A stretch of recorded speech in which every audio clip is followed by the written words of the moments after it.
오늘은 전도서 7장의 말씀을 갖고 참으며 하는 사업 이런 제목으로 함께 하나님 말씀을 나누도록 하겠습니다. 오늘 본문은 좀 짧은 말씀이기는 하지만 살펴보면 나름의 깊은 뜻이 있습니다. 전도서가 늘 그러하듯 언제나 현실을 뒤집어서 그 이면에 있는 것을 이야기하기 위해 역설과 또 패러독스가 많이 담겨 있는 게 전도서인데, 오늘 본문에서 전도자는 이렇게 이야기를 합니다. 끝이 시작보다 낫다. 끈질기게 참는 것이 돋보이고 우쭐대는 것보다 낫다. 성급한 화와 분노를 내지 말라. 지난 시간이 오늘보다 낫다고 말하지 말라. 이것은 지혜롭지 못한 것이다. 이렇게 이야기를 합니다. 끝이 새로운 시작보다 낫고 끈질기게 참는 것이 돋보이고 의기양양하게 우쭐대는 것보다 낫다고 말합니다. 그리고 나의 마음을 한껏 돋우어서 화를 내거나 분노를 표하는 것은 지혜롭지 못한 일이고, 지나간 시간은 오늘보다 더욱더 그리워하면서 그것이 좋았지, 그때가 좋았지라고 말하는 것은 지혜롭지 못하다고 그렇게 말하고 있습니다. 우리 모두는 여기까지 살아오면서 그리고 앞으로 살아갈 우리의 인생 속에서 세 가지의 현재를 만나게 됩니다. 지나간 현재인 과거를 우리 모두는 지나왔고, 다가올 현재인 미래가 우리 앞에 있으며, 그리고 지금이라는 이름의 현재가 우리가 맞이하고 있는 시간들이지요. 우리는 그러나 이 세 현재 중에 오직 단 하나의 현재에만 살아갈 수 있습니다. 그것이 바로 지금 여기라고 하는 현재이지요. 그래서 전도자는 우리 모두에게 이렇게 말합니다. 지금 여기 현재에 집중하는 것이 가장 지혜로운 것이라고 그는 말하고 있습니다. 사실 성경을 보면 늘 언제나 처음과 마지막 되시는 분이 하나님이라고 말하기 때문에 우리의 처음과 우리의 나중이 하나님의 손에 있는 것은 당연한 사실입니다. 그러기에 우리의 지나온 과거와 아직 우리에게 다가오지 않은 미래 역시 하나님의 손에 있습니다. 그러나 오늘 성경은 우리에게 과거에 대한 반성보다 미래에 대한 전망보다 더 중요한 것이 있는데, 그것은 바로 현재를 살아가는 것이라고 말하고 있습니다. 처음이 있음을 기억해야 하는 이유가 무엇입니까? 그것은 우리가 지금 여기에 있기 때문입니다. 끝이 있다는 사실, 메멘토 모리가 지혜가 되는 이유는 우리가 지금 여기에 있음을 바로 그 말이 밝히 드러내어 보여주기 때문인 것이에요. 우리에게 주어진 시간은 오직 현재뿐이고, 우리가 살 수 있는 장소는 오직 여기입니다.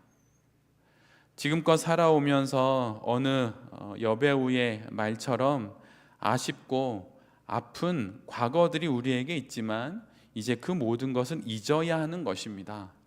잊으면 좋다라는 것이 아니라 성경은 우리에게 그것은 우리에게 아무런 의미가 없다고 말하고 있다는 것이에요.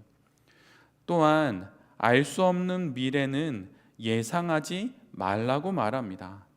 그래서 과거를 떠나고 미래로부터 거리를 두므로 지금 여기를 살아가는 것이 가장 좋은 인생의 지혜라고 오늘 성경은 우리에게 말해주고 있습니다. 성경을 읽다 보면, 복음서를 읽다 보면 복음서 안에서 제자들과 예수님과의 우문현답 같은 것들이 오고 가는 것을 보게 됩니다. 주로 그런 이야기를 항상 하는 사람은 베드로이고, 그런 일을 저지르는 사람도 제자 베드로인 경우가 많이 있습니다. 너는 내 양을 치라, 내 양을 먹이라 라고 하는 예수님의 그 말씀이 있었음에도 불구하고 베드로는 예수님의 품에 안긴 사랑하는 제자의 미래에 대해서 매우 궁금해합니다. 그래서 이 제자의 미래가 어떻게 될지 묻게 되지요. 그러자 예수님은 이렇게 대답하십니다. 내가 올 때까지 그를 머물게 하고자 할지라도 내게 무슨 상관이냐? 너는 지금 나를 따르라. 예수님의 최고의 관심사는 우리의 지나온 과거도 아니고 우리가 아직 맞이하지 않은 미래도 아닙니다. 예수님이 주목하시는 것은 바로 지금입니다. 그러기에 우리 모두가 지금을 살아가야 하는 것이에요. 2024년도 아니고 2026년도 아닌 지금 여기 2025년 바로 이 시간을 살아내는 것이 가장 성도다운 삶의 모습이고 그것이 바로 거룩이라고 하는 것입니다. 오늘 본문의 전도자는 바로 이처럼 현재를 살 때 우리에게 가장 아름다운 인생이 펼쳐진다고 말하고 있는 것이에요. 아마도 지금이 1월이니 작년 한 해를 다시 한번 돌아보면서 무엇이 부족했고 무엇이 모자랐는지 다 한 번쯤은 생각해 보았을 것입니다. 그리고 아쉬운 것이 있고 또 때론 아픈 부분이 있을 수 있겠지요. 그리고 아직 다가오지 않은 2026년을 바라보며 올해를 잘 지나서 내년은 무엇인가 좀 더 나은 삶의 형편을 만들어 보겠다고 생각할 수도 있습니다. 한두 번 꿈꿔볼 수도 당연히 있습니다. 그러나 성경은 그리고 하나님은 우리 모두에게 말씀하시기를 오직 현재 2025년을 우리 인생의 마지막 시간처럼 살아가는 것만이 가장 아름다운 인생이라고 우리 모두에게 말씀하시고 있다는 것이에요. 그러니 여러분, 이미 지나버린 과거로부터는 멀리 걸어가시고 아직 다가오지 않은 미래에 대해선 염려하지 말고 오직 지금 2025년을 묵묵히 잘 살아내십시오. 그럴 때 주님께서 분명 이 시간 속에서 현재를 잘 살아내는 우리에게 분명 주님의 뜻을 이루어 주실 것입니다. 오늘 본문을 보면 그런데 전도자는 이 현재를 살아갈 때 우리에게 가장 필요한 것을 하나 말해주고 있습니다. 그것은 다름 아닌 참는 것이에요. 참는 것이 한껏 나의 내면을 도두어서 용기를 갖는 것보다 훨씬 더 큰 것이라고 오늘 전도자는 말합니다. 여러분도 유튜브에서 한두 번쯤은 보았을 내용이기도 한데 오늘 설교와 그 내용이 잘 맞아떨어져서 한 청년의 이야기를 여러분에게 잠시 해드리려고 합니다. 시대는 80년대 초입니다. 우리 모두가 경험했듯이 민주화 운동이 있던 시절의 이야기입니다. 민주화 운동을 하다가 한 청년이 군에 잡히게 됩니다. 그 당시 전경이라고 하죠. 전경에 잡히게 됩니다. 그리고 재판을 받기 전에 군법회의, 즉 군 검사에게 가서 조사를 받는데 검사 취조실에 있게 되고 또 검사 취조실에 들어가기 이전에 대기실에 한 청년이 있게 되었습니다. 그때는 초여름 7월쯤이었다고 그는 말합니다. 날은 매우 더웠고 매미가 막 울던 그 시기입니다. 다들 포승줄에 묶여서 나무 의자에 묶인 채로 10명 정도가 그 좁은 취조 대기실에 있었습니다. 숨소리도 내지 못하고 무슨 일이 어떻게 벌어질지 알 수 없으니 고요하게 그저 포승줄에 묶여 무릎 꿇린 채로 그곳에 앉아 있는 것이지요. 그 청년들 곁에는 착검을 한 총을 들고 있는 헌병들이 지키고 있었습니다. 그런데 그때 나비 한 마리가 그곳으로 들어온 것입니다. 들어온 나비는 다시 밖으로 나가기 위해 유리창에 연신 몸을 툭툭 부딪히고 있었습니다. 모두들 수갑을 차고 포승줄에 묶여 숨도 제대로 쉬지 못하고 앉아 있었는데 나비가 계속 유리창에 부딪히니까 그곳에 있던 모든 사람들이 나비가 들어온 것을 알게 되었습니다. 그리고 나비가 애쓰면서 밖으로 나가려고 한다는 것도 모두가 알게 되었어요. 그러나 그 안에 있는 그 누구도 너무 무서웠기 때문에 아무도 움직이지를 못했습니다.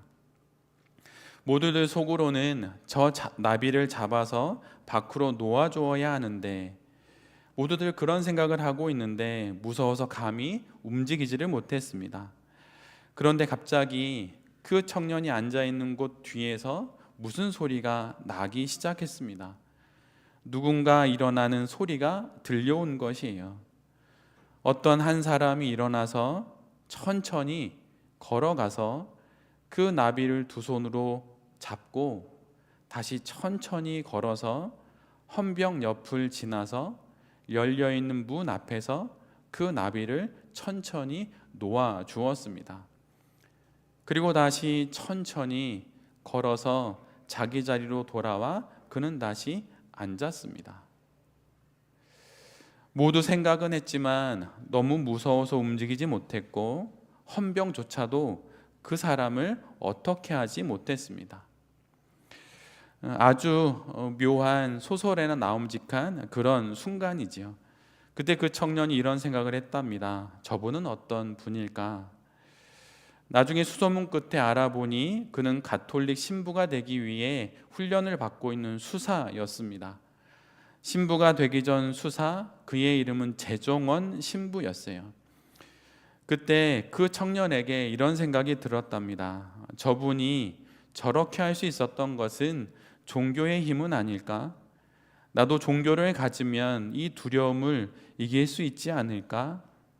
그래서 세월이 한참 지난 이후에 군대에서 첫 휴가를 받게 되고 그 청년이 휴가에서 나온 이후에 주소지를 찾아가서 재종원 신부님을 만나러 찾아갑니다. 그런데 그곳에 가보니 그는 신부님은 없고 그의 형인 빈민운동을 했던 재정구 선생이 있었습니다. 독실한 가톨릭 신자였던 재정구 선생을 만난 그 청년은 그에게 재종원 신부님을 찾아온 이야기를 말합니다. 그리고 이렇게 물었어요. 종교로 내 안에 일어나는 이 두려움들을 이길 수 있을까요? 저도 교회에 나가면 재종원 신부님처럼 그렇게 될 수 있는 것입니까? 그러자 재정구 선생이 그 청년에게 이렇게 답을 합니다. 자네는 교회에 나오지 않는 것이 좋겠네. 만약에 그것 때문이라면 나오지 말게. 두려움을 없애겠다는 생각은 자신이 신이 되겠다는 것과 똑같은 것이네. 인간은 두려움을 없앨 수 없네. 그러자 청년이 그에게 이렇게 물었답니다. 그럼 재정원 신부님은 어떻게 그렇게 했고 선생님은 또 어떻게 이 힘든 빈민운동을 하고 계십니까? 이건 모두 다 두려움이 없어서 이렇게 하시는 것 아닙니까? 그러자 재정구 선생이 이렇게 말을 합니다. 그냥 참는 거야. 그 청년은 그때의 말을 이렇게 전합니다. 두려움은 극복하는 것이 아니라 그냥 참는 거다. 두려움은 이겨낼 수 없기 때문에 두려워도 그냥 하는 거다. 다만 신을 믿는 것이 두려움을 견디는 데 힘이 될 수는 있지만 그렇다고 해서 안 무서워지는 것은 절대 아니다. 그래서 그런 기대를 갖고 교회에 나온다면 실망할 것이다 라고 재정훈 선생이 이야기했다고 그 청년은 이야기를 합니다. 그리고 청년이 이렇게 생각을 했다고 합니다. 재정훈 신부님도 역시 무서웠지만 한낱 미물에 지나지 않은 한 마리 나비라도 그렇게 살려고 발버둥치는 그 나비를 내가 놓아주기 위해 저 헌병이 개머리판으로 자신을 내려칠지도 모른다는 그 두려움을 아는 채로 이 모든 것을 한 것이라고 그는 나중에 세월이 지나 이렇게 말을 했습니다. 사실 저는 이 이야기를 귀로 들었지만 실제로 제가 아는 지인이 실제로 이러한 경우를 겪은 적이 있습니다. 그냥 텍스트로 아는 것이 아니라 저와 매우 가까운 지인이 몸으로 겪었던 그 일을 저에게 이야기해 준 적이 있어요. 정말 두려움에 그 청년, 20대 청년이었던 그는 그 요즘에 좀 유명한 백골단, 정경 그들에게 대기실에서 두드려 맞아서 그 20대 청년이 그 대기실 바닥에 오줌을 지렸다는 그 이야기를 들은 적이 있어요. 그 수치, 그 모멸감 정말 무섭습니다. 그냥 하는 이야기가 아닌 거예요. 정말 죽을 수 있는 겁니다. 근데 그 두려움을 어찌 인간이 이겨내겠습니까? 할 수 있는 것이 없기에 참는 것입니다. 우리는 보통 인내를 내게 다가온 고난을 할 수 있는 게 없으니 그냥 참는 것도 우리는 인내라고 말하지만, 반면에 재정원 신부님처럼 두려움을 참고 할 수 있는 모든 것을 하는 것도 그것도 참는 것입니다. 고난 앞에 참고 아무것도 하지 못하고 아무것도 할 수 없어서 두 손을 꼭 쥐고 있는 것도 참는 것이지만, 두려움을 참고 할 수 있는 모든 것을 하는 것도 그것도 참는 것이에요. 그리스도인들은 대부분 고난을 수동적으로 참는 것만으로 자기가 인내한다고 생각합니다. 그러나 그것이 아니고, 고난의 또 다른, 인내의 또 다른 면은 두려움조차 참고 내가 할 수 없는 일임에도 불구하고 그것을 하는 것도 또한 성경이 말하는 인내라고 하는 것이에요. 사업을 하면서 여러분에게 두려움이 있을 것입니다. 저에게 찾아오는 그리스도인 성도님들 중에도 과거에 대한 후회에 붙잡혀서 불투명한 미래에 대한 염려로 불안에 떨면서 저를 간혹 찾아오시는 분들이 있습니다. 얼마나 두렵겠습니까? 내가 하고 있는 사업이 어떻게 될지 모르겠고, 수많은 실패를 경험했고, 앞으로 다가올 미래가 어떻게 펼쳐질지 모르니 얼마나 두렵겠습니까?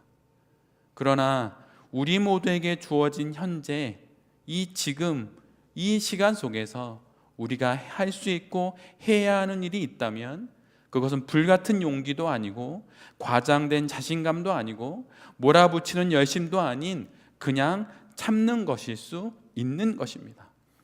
그냥 참고 하는 것이에요. 이것이 실은 가장 성도다운 것입니다. 성경 속에서 예수님께서 하신 가장 큰 일이 무엇일까요? 그것은 참는 거였어요. 두려웠지만 겟세마네 동산에서 기도하면서 참으시고 그냥 골고다까지 걸어가신 것입니다. 그냥 참고 가신 것이에요. 주님은 나의 최고봉으로 우리에게 잘 알려져 있는 오스왈드 챔버스는 인류의 그 잔혹한 전쟁인 1차 세계대전 당시 이집트 자이툰이라는 지역에서 호주와 뉴질랜드 군대를 목회하는 군목이었습니다. 그리고 그는 43살에 맹장이 파열되어서 결국 죽게 됩니다. 그가 쓴 책들 중에 마지막으로 쓴 책이 전도서인데, 그는 그 전도서를 기록하면서 2주간 그곳에서 지내면서 1차 세계대전 현장에서 장병들에게 하나님의 말씀을 전합니다. 근데 그의 글 중에 이런 문장이 있어요. 잘 한번 들어보십시오. 전쟁의 위기가 임하자 종교는 위기를 극복하는데 아무런 효력을 나타내지 못했다. 반면에 개별적으로 신앙을 지켜온 사람들은 그 전쟁의 한복판에서 그들의 힘을 발휘하였다. 전쟁이라는 거대한 악 앞에 종교는 무용지물이었다는 것입니다. 그는 그것을 직접 눈으로 보았다는 것이에요. 그러나 그는 또 다른 것도 보았다고 말합니다. 아무런 힘도 없을 것만 같았던 개별적인 신앙을 가졌던 그 사람들이 그 거악에 맞서서 결국은 그 신앙의 힘을 발휘함으로 그곳에서 승리를 거두는 모습을 보게 되었다고 그는 말하고 있습니다. 마치 이 내란 사태 한가운데 거대한 교회의 건물은 있지만 아무런 힘도 발휘하지 못하는 이 땅의 교회, 그것은 아무런 의미가 없지만 내란이 일어났던 그 밤 군용 차량을 맨몸으로 막았던 33살 시민 김동연 씨처럼 말입니다. 여전히 사업적인 어려움이 있고 가정과 개인에게 어려움이 있을 수 있습니다. 여전히 우리가 해야 하는 사업에는 막막하고 어떻게 이 길을 헤쳐가야 할지 길이 보이지 않을 수도 있습니다. 그러나 여러분, 우리가 그 가운데서 한낱 한 명의 그리스도인에 지나지 않은 나의 신앙을 부여잡고 내가 그 자리를 참고 견뎌낼 때에 이 땅에 큰 교회가 하지 못하는 그 일을 우리 모두가 하고 있는 것입니다. 1차 세계대전 당시 그 전쟁의 위기 한복판에서 그 종교, 그 거대한 종교가 아무런 효력을 발휘하지 못할 때 전장의 한 구석에서 개별적인 한 그리스도인으로 신앙을 지켜온 한 사람이 위대한 힘을 발휘했다고 말했던, 그곳을 보았던, 목도했던 오스와드 챔버스의 그 고백처럼 우리의 사업의 현장에서 여러분이 믿음을 지켜내고 참고 견뎌내고 인내하는 것을 통하여서 하나님의 놀라운 일이 바로 이 땅 가운데 일어나는 것입니다. 여러분 그것까지 참으십시오. 인내하시고 견뎌내십시오. 그것이 온 세상을 구원하는 것보다 더 큰 일입니다. 인생을 포기하지 말고 사업을 접지 말고 견뎌내십시오. 모든 상황, 모든 사태, 모든 사람들을 견뎌내십시오. 그럴 때 마침내 우리를 통하여서 이 땅 위에 우리가 서야 할 골고다 언덕 위에 주의 십자가가 세워지게 될 것입니다. 두려움을 참으며 당신에게 주어진 하나님의 뜻을 이 땅에서 이루어내신 예수님처럼 우리 역시 그렇게 사업의 현장 속에서 한 걸음 한 걸음 우리에게 주어진 인생을 참고 견뎌내며 걸어갈 수 있기를 간절히 소원합니다. 그럴 때 우리가 참은 그 사업이 주님께서 그토록 보기를 원하시는 이 땅을 향한 그리스도 예수의 복음이 될 것입니다. 그 마음으로 다시 한번 힘내어서 이 한 주를 잘 사업하고 잘 살아내는 우리 모두가 될 수 있기를 간절히 기도드립니다. 아멘.